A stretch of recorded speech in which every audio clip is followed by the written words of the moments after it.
बोलिए भगवान महावीर स्वामी की जय। एक व्यक्ति शराब पीकर रात को आकर सो गया। सुबह उठा, अपनी जेब में हाथ डाला तो उसे ऐसा लगा कि मेरे कुछ पैसे कम हैं, कहाँ गए याद नहीं आ रहा। कुछ हल्का धुंधला सा याद था कि शायद मैंने शराब ना पी हो, शराब की दुकान पे ना गया हूँ। अब वो शराब की दुकान पे पहुंचा और मैनेजर से पूछा कि मैं यहाँ पर अपने मित्रों के साथ रात को आया था। कहा हाँ आए थे। मैंने शराब पी थी क्या? कहा हाँ पी थी तुमने शराब। तो मैंने कुछ शराब के पैसे भी चुकाए थे, 500 रुपए। कहा हाँ तुमने 500 रुपए दिए थे।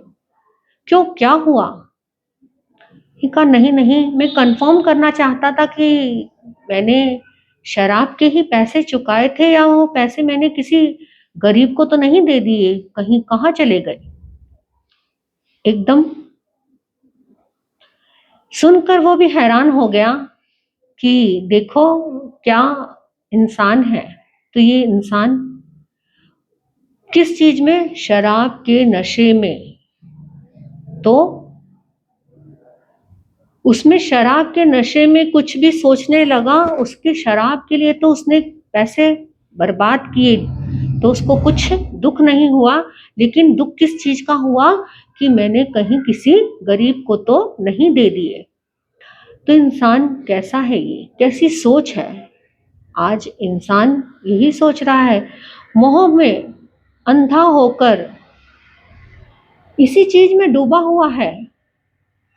हम पिकनिक पार्टी आदि में कितना भी खर्च कर लें वो हमें तकलीफ नहीं देता, लेकिन हमें दान किया हुआ बहुत तकलीफ देता है। कभी आपने सोचा कि कोई इंसान तो बहुत दान देता है, हर प्रकार की दुनिया है, लेकिन किस चीज में ज्यादा चलती है इंसान की और किस चीज में कम। जैसे कि अब सोच सोच का फर्क है। कोई इंसान ऐसे होते हैं कि अच्छे से खूब दान देना चाहते हैं और मन खुश होता है, और कुछ ऐसे होते हैं कि जितना सोचा है उतना ही दान करें, उसके ऊपर हो जाए तो मन दुखी होने लगता है। और कुछ ऐसे होते हैं जो बिल्कुल भी दान करना ही नहीं चाहते, जिनको जिनको दान किया हुआ बहुत दुखता है। तो कुछ ऐसे इस प्रकार के लोग, देखो आपने पिकनिक आदि पार्टी जो भी पर डे जिस भी चीज के लिए खर्चा किया, अगर जो आपने सोचा उससे ज्यादा खर्चा भी हो गया तो आपको इतना तकलीफ नहीं देगा। लेकिन आपने दान करने के लिए जितना सोचा उससे ज्यादा अगर दान के लिए खर्च हो गया तो आपको बहुत तकलीफ देगा। इंसान की सोच ऐसी है, लेकिन वो ये नहीं सोचता कि जो सांसारिक झंझटों के लिए खर्च किया वो आपको मिलने वाला नहीं है, वो खर्च हो गया। और जो आपने दान पुण्य के लिए खर्च किया वो आपका सेव हो गया अगले अगले जन्म के लिए। जन्म में तो जो मिलेगा मिलेगा, अगले जन्म अगले जन्म, हर जन्मों जन्मों के लिए वो सेव हो गया। तो लेकिन बस यहीं तक हमारी सोच चलती है कि जो चल रहा है वही, उसी तक ही हम सीमित रहते हैं, आगे के लिए नहीं सोचते। लेकिन सोचना चाहिए।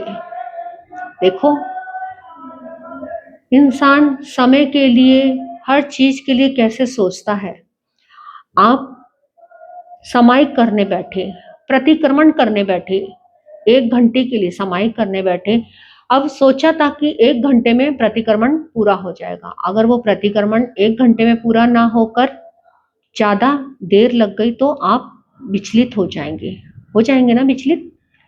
और आप टीवी देखने बैठे और टीवी देखते देखते वो 2 घंटे की पिक्चर 3 घंटे में खत्म हुई, तो आपको वो पिक्चर 3 घंटे विचलित नहीं करेंगे। लेकिन जो प्रतिक्रमण का टाइम से ऊपर हो गया तो वो आपको विचलित कर देगा। आपने प्रवचन का समय दे दिया, प्रवचन में बैठे हैं कि इतने टाइम का प्रवचन का समय है और उसमें से अगर 10 मिनट ऊपर लगा दिए तो आपका मन बेचैन हो जाएगा कि फटाफट हम कब खत्म हो ये प्रवचन और कब हम उठ के जाएं। लेकिन मोबाइल में बैठे हुए आप 1 या घंटे 2 घंटे जितने मर्जी टाइम बीतता चला जाए, टाइम का कोई भान नहीं रहेगा और परेशानी भी नहीं होगी। तो ये इंसान की सोच, कैसी सोच बन गई है इंसान की। वो भौतिकता में इतना डूबता चला जा रहा है, डूबता चला जा रहा है, आध्यात्मिकता की ओर बढ़ ही नहीं पा रहा, देख ही नहीं पा रहा आध्यात्मिकता को। तो हमें ये लगन अंदर से लगानी पड़ेगी, ये दोष निकालने पड़ेंगे।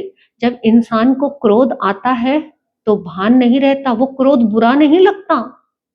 क्योंकि क्यों क्योंकि वो उस समय जो परिस्थिति होती है वो इंसान को भान ही नहीं कराती कि ये बुरा है। इसीलिए जो बुराइयां हैं, बुराइयों को हम देख नहीं पाते, अच्छाइयों की तरफ ध्यान नहीं जा रहा, क्योंकि हम सोच ही नहीं पा रहे। इसलिए आपको सोचना है, दान पुण्य करने के लिए बहुत अवेयर रहना है। ये नहीं कि उस शराब को पी के उस व्यक्ति ने अपने शरीर को तो खराब किया, शारीरिक बीमारी तो लगेगी लगेगी, मानसिक बीमारी भी लग जाएगी।